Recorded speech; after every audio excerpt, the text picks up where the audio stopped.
در دایره سفر دولتی اساسگزار صلح و وحدت ملی، پیشوای ملت، پرزیدنت جمهوری تاجیکستان محترم امامعلی رحمان به جمهوری قزاقستان در شهر آستانه فوروم صاحبکاری تاجیکستان و قزاقستان برگزار گردید. در فوروم نمایندگان ساختارهای مربوطه دولتی و دایره صاحبکاری تاجیکستان و قزاقستان در مجموع زیاده از 200 صاحبکار و نمایندگان شرکت و کارخانه‌های ساحه‌های گوناگون فعالیت بین دو دولت اشتراک نمودند. فوروم صاحبکاری با سخن افتتاحی معاون سروزیر جمهوری تاجیکستان سلیمان زیازاده و معاون سروزیر جمهوری قزاقستان ژومانگارین سریک آغاز گردید. در ادامه کار فوروم وزیر صنعت و تکنولوژی‌های نوی جمهوری تاجیکستان شیرعلی کبیر،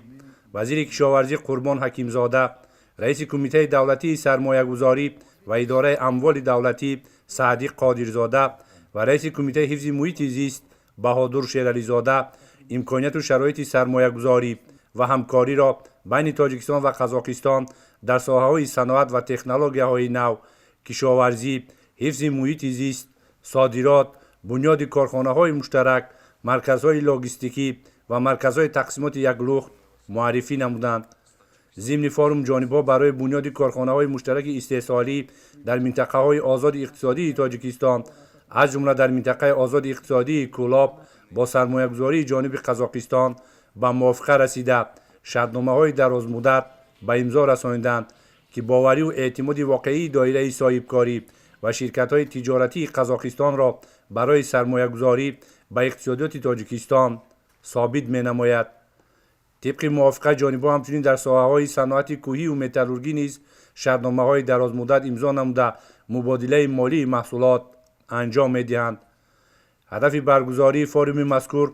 پیدا کردن شریکان تجارتی بین صاحبکاران و توسعه همکاری تجارتی و اقتصادی هر دو دولت محسوب می‌شود.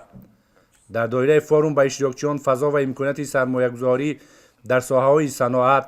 کشاورزی، ساختمان، سیاحی، خدمت‌رسانی، صادرات، لوجستیک و فارماسیوتی و دیگر ساحه‌ها معرفی کرده شده لایحه‌های مشترک همکاری مورد بررسی قرار گرفتند.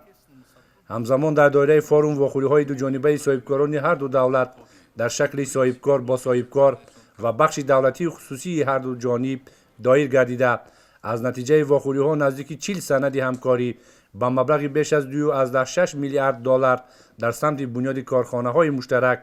کاپراتیوهای استحصالی و ساحه‌های خدمت‌رسانی بین دایره‌های صاحبکاری تاجیکستان و قزاقستان به امضا رسانیده شد. در دایره سفر دولتی اساسگزار صلح و وحدت ملی،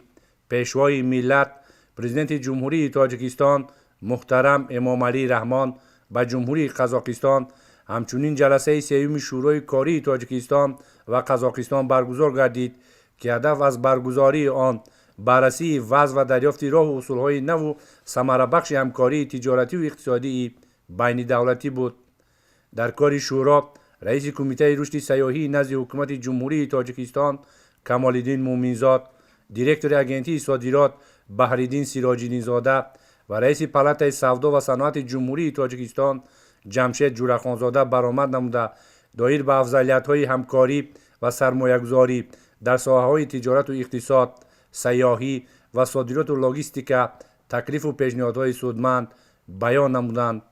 باید تذکر داد که جمهوری قزاقستان شریک با اعتماد استراتژی تاجیکستان بوده